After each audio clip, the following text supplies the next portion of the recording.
This is why you feel stuck and how to fix it. We've all been there, stuck in an endless loop of overthinking, unable to move forward. You know the feeling, wanting change but not knowing how to create it.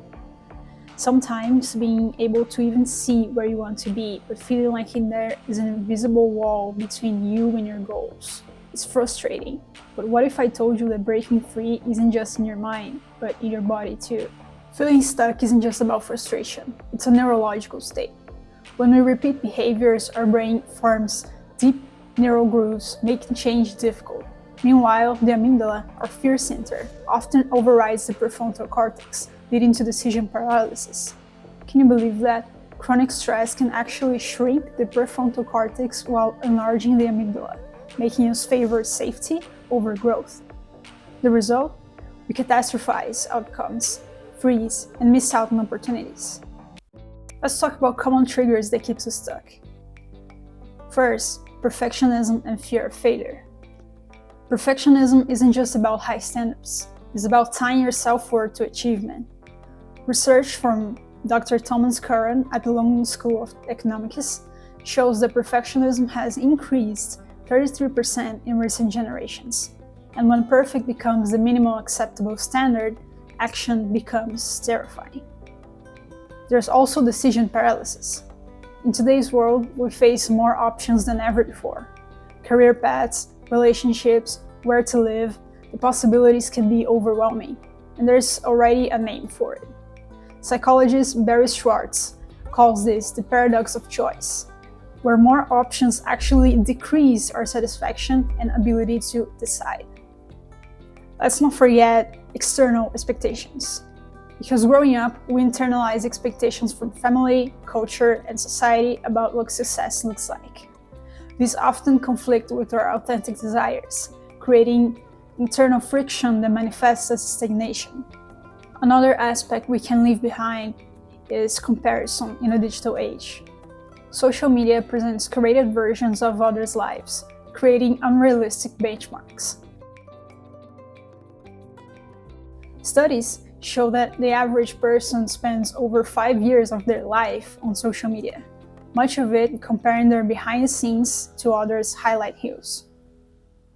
How can you win doing that? So let's talk about the neurochemistry of movement. But here's where things get interesting. Your body is the key to unlocking your mind. Movement isn't about just fitness, it's a neurological reset button. When you move, your brain releases a cocktail of neurotransmitters that directly impact your mood, focus, and ability to take action.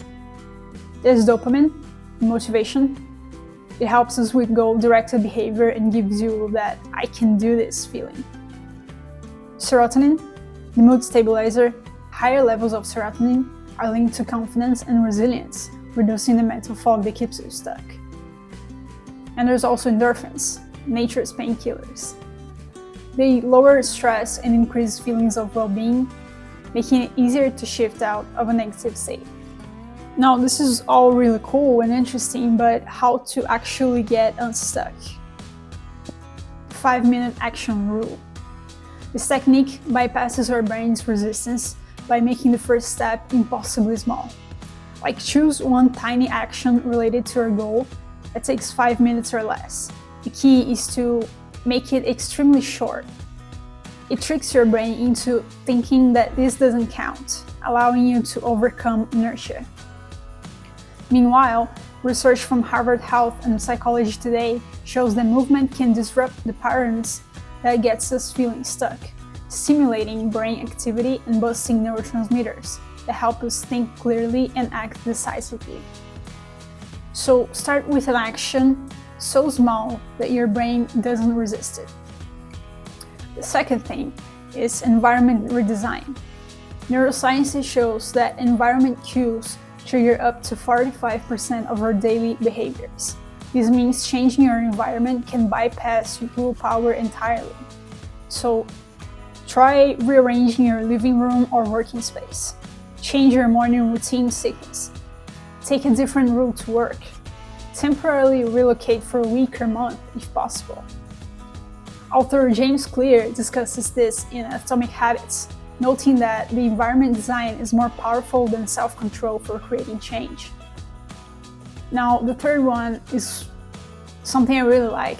It's called the constraint paradox. Imposing limitations fosters creativity, while having too many options creates decision paralysis. We'll talk more on this later. Fourth one is pattern interruption. Breaking habitual patterns creates neurological space for new behaviors.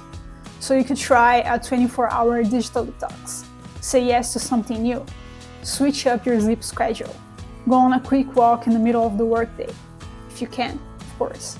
A study from the University of California found that even a 10-minute walk can significantly boost brain activity.